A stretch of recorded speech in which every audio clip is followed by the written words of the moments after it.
최근 미국 해군을 통해 발표된 한 소식에 러시아는 물론이고 전 세계를 경악하게 만들었습니다.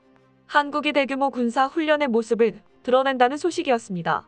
이제까지 모습을 드러내지 않다가 갑작스레 발표가 이뤄지자 러시아 정보부는 긴급하게 이 소식을 본국에 알리며 소란스러웠다고 하는데요. 도대체 무엇이 러시아 정보부를 당황스럽게 만들었을까요? 조용한 태평양 한가운데에 알 수 없는 한 점이 솟아오릅니다. 점으로 보이던 것이 다가오면서 압도적인 크기를 보여주었는데요. 알고 보니 수십 척의 배가 지나는 광경이었습니다. 엄청난 수의 군함들을 보고 있자니 전쟁이 일어난 것처럼 보이는데요. 하지만 전쟁을 위해 출격하는 것이 아니라 훈련을 위해 출격한 것이었습니다. 러시아는 태평양 함대 지휘부 훈련을 위해 태평양 중부로 함대를 출격했다고 발표했습니다. 최대 규모로 태평양 함대를 진격시킨 것인데요. 미국의 눈치를 보던 러시아가 대대적으로 함대와 전투기를 훈련에 참가시킨 것은 이례적이라는 평가입니다. 미사일 순양함인 발약을 포함해 최대 20척의 수상함과 잠수함, 지원함이 참여하고 투폴리프 142 해상 초계기와 미그 31 전투기 등이 출격한 것으로 알려졌는데요. 러시아 정부는 훈련의 목표가 태평양 지역에서 군 전력을 운용하면서 동시에 적 잠수함 탐지와 추적까지 할 수 있는 역량을 기르기 위함이라고 밝혔습니다. 하지만 이를 믿는 이들은 아무도 없었습니다. 훈련이라고 해도 대규모의 군사를 이동시킨 것은 누가 봐도 무력 시위일 수밖에 없는데요. 다분히 미국을 의식한 것이라 봐도 무방한 훈련이었습니다. 앞서 미국은 태평양 지역에서 실시되는 전술훈련을 시행한 바 있는데요. 에자일 대거라 불리는 이 훈련에는 잠수함 부대는 물론이고 전투기까지 출격하면서 미군의 힘을 보여준 무대였습니다. 미국의 행보에 우려를 표하던 러시아가 에자일 대거를 의식해서 대규모 군사훈련을 의도적으로 태평양 근처에서 벌인 것이라는 분석이 지배적입니다. 미국의 군사행동에 러시아가 이처럼 민감하게 보이는 것은 미국에서 보이는 움직임 때문인데요. 바이든 행정부가 본격적으로 항로를 잡게 되면서 가상의 적으로 중국과 러시아를 상정하는 모습들이 보였기 때문입니다. 그동안 러시아는 트럼프 행정부 시절 아나무인의 태도로 타국의 국경을 침범하면서 자신의 힘을 과시했었는데요. 미국에서 아메리카 퍼스트를 외치며 자국의 내정에만 신경 쓰겠다는 태도를 취하면서 러시아는 숨겨왔던 야욕을 태평양 지역에 드러냈습니다. 하지만 조 바이든 행정부가 취임하면서 국제관계 회복과 세계에서 미국의 영향력을 회복하겠다는 움직임이 드러나자 러시아는 이에 대해 불편한 기색을 감추지 못했습니다. 기존부터 해왔던 군사훈련에도 유감을 표시하면서 사사건건 방해를 했는데요. 최근 미국의 오랜 동맹국인 영국은 구축함 디펜더를 보내 흑해 해역을 진입하려 하자 러시아는 즉각적으로 군사조치에 들어갔습니다. 러시아 국방부는 러시아의 흑해 함대가 국경 수비대와 함께 크림반도 앞바다에서 영국 해군 함정의 국경 침범을 차단했다고 밝혔는데요. 러시아 흑해 함대 소속 함정이 경고 사격을 하는 한편 수호이 24M 전폭기가 차단 폭격에 나섰습니다. 그러면서 러시아 국방부는 러시아 국경을 침범하면 공격받을 것이라고 경고했으나 영국 군함은 이에 따르지 않았다고 발표했는데요. 그러자 영국은 러시아가 주장한 경고 사격과 차단 폭격은 없었다고 반박했습니다. 또한 영국 국방부는 트위터를 통해 디펜더를 향한 경고 사격은 없었다며 영국 해군 함정은 국제법을 준수하며 우크라이나 영해를 무해통항 중이었다고 밝히고 러시아가 과민 반응 중이라고 말했습니다. 러시아는 프랑스에게도 비슷한 위협을 당했습니다. 프랑스 초계함인 코만단 비로가 똑같이 러시아 흑해 함대의 위협을 받았습니다. 가까이 가기만 해도 군함을 출격하면서 러시아는 민감하게 반응하고 있는 것인데요. 이 지역이 러시아의 아킬레스건이자 가장 약한 부위이기 때문입니다. 미국도 이 사실을 잘 알고 있는데요. 그렇기에 러시아를 견제하고자 시브리즈라는 다국적 연합해상훈련을 준비하고 있습니다.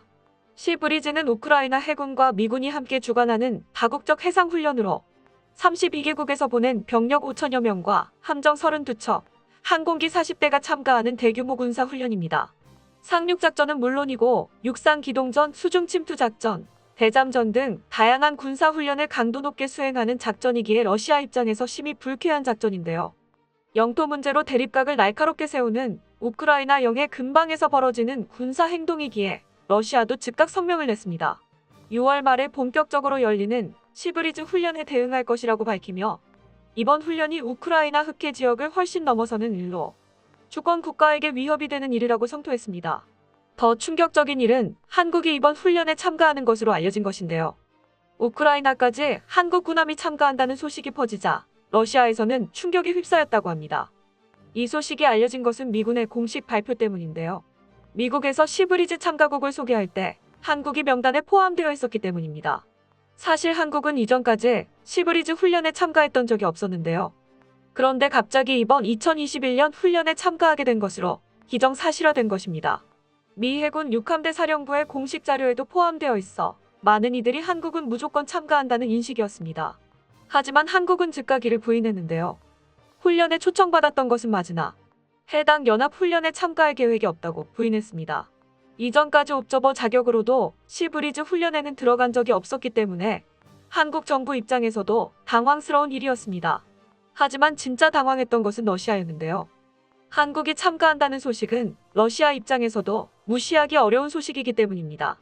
한국은 2020년 기준 세계 해군 전력 순위 8위에 드는 강력한 국가인데요. 다른 국가들과 달리 한국이 미국이 주관하는 훈련에 참가한다는 것은 다른 의미입니다. 군사적 무게감이 다르기 때문인데요. 더군다나 러시아는 이미 한번 한국의 매운맛에 당했던 적이 있어 그 트라우마 때문에 더 놀랐다고 하는데요. 과거 2019년 러시아 군용기가 독도 영공을 2차례 무단 침입한 사건이 있었습니다. 타국의 군용기가 대한민국을 침입한 최초의 사례라고 할 수 있는데요. 러시아 A-50 기종 한 대가 독도 인근 한국 영공을 7분간 무단으로 침입한 심각한 일이었습니다. 공군은 이에 분노해 F-15는 물론 KF-16 전투기를 출격시켜 A-50 전방 1km 근방에 20발의 플레어와 360발의 기관포를 쏘았는데요. 러시아 전투기는 한국에 매서운 일격에 깜짝 놀라 그대로 도망쳤습니다. 묵과할 수 있는 일이 아니기에 한국은 러시아의 공식 외교 채널을 통해 강력하게 비난했습니다. 러시아 차성 무관이 기기 오작동으로 인한 실수였다고 밝히며 무마되는 듯했으나 갑자기 러시아 정부에서 한국 영공 침범을 부인하면서 오히려 한국이 자국 전투기를 위협했다고 적반하장의 태도를 보였는데요.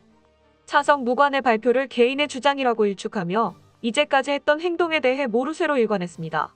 한국 정부는 러시아 대사를 조치하며 러시아에게 분노를 표시했습니다.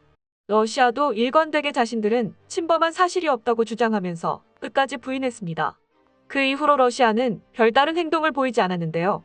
자신들의 주장대로 한국이 자국의 비행기를 위협했다면 당연히 러시아에서 비난 성명이 나오고 군사적으로 시위를 했어야 함에도 불구하고 러시아에서 아무 일도 일어나지 않았습니다. 오히려 자신들의 주장과는 상반되는 미온적인 태도를 취한 것인데요. 이 사건을 계기로 러시아에선 한국을 보는 태도가 달라졌다고 합니다. 그냥 무시하고 지나면 혼쭐이 날 수도 있다는 것을 깨달은 것이죠. 특히 자국 전투기가 영공을 침입하고 나서 바로 전투기를 출격하는 것을 보고 깜짝 놀랐다고 합니다.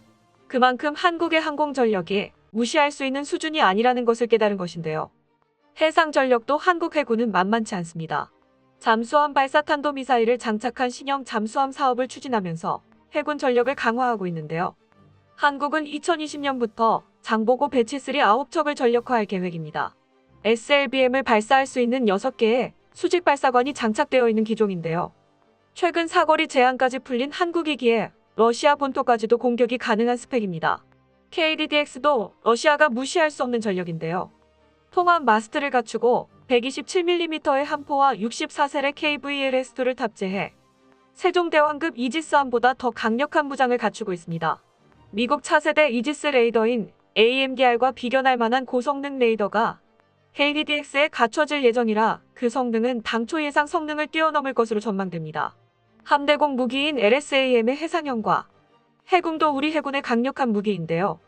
항공기는 물론이고 전술 탄도미사일 요격도 가능한 스펙입니다. 해군은 사거리 20km급으로 대한미사일 항공기, 무인 항공기 등을 요격하는 단거리 방공체계입니다. 이외에도 첨단 무기들을 갖추면서 우주전까지 대비하고 있는 게 한국군인데요. 러시아에서 한국이 참가한다는 소식에 놀란 것은 어쩌면 당연한 일이라 볼 수 있습니다. 미국만으로도 버거운데 한국까지 가세한다면 러시아 입장에서는 많이 까다로운 상황입니다. 다행히도 한국이 훈련에 참가하지 않는다는 소식에 러시아에선 한시름 놓은 상황인데요. 한국과의 협력 관계를 유지하기 위해 러시아는 갖은 노력을 다하고 있습니다. 세르게이 라브로프 러시아 외교장관은 지난 3월 한국을 방문해 한국의 위상에 대해 좋은 평가를 남겼는데요. 한국이 아시아 태평양 지역에서 중요한 국가이며 러시아에게 있어서도 중요한 나라라는 말을 남겼습니다. 한국과 러시아는 지난 30년간 좋은 수교 관계를 유지했다고 말하며 한국의 비위를 맞추기 위해 노력하는 모습을 보였습니다. 라브로프 장관은 러시아 백신 생산을 한국에서 위탁 생산 점을 거론하면서 한국이 최중요 파트너라는 점을 상기해줬는데요. 심지어 푸틴에 대한 가능성까지 밝히며 한국 로비에 힘을 쏟았습니다. 몇십 년 전만 해도 한국은 러시아의 무기를 받아가는 입장이었는데요. 이제 한국이 무기를 수출하면서 군사 강국으로 도약하는 수준이 되었습니다. 러시아도 한국 눈치를 보게 되면서 한국은 과거와 달리 역전된 위치를 누리게 되었습니다. 한국의 힘이 이를 가능하게 한 것인데요. 앞으로도 한국이 세계적으로 제 목소리를 다 내면서 누구도 무시하지 못하는 나라가 되기를 바라겠습니다. 끝까지 시청해주셔서 감사합니다. 도움이 되셨다면 좋아요를, 다른 이야기도 궁금하시면 구독을 눌러주세요.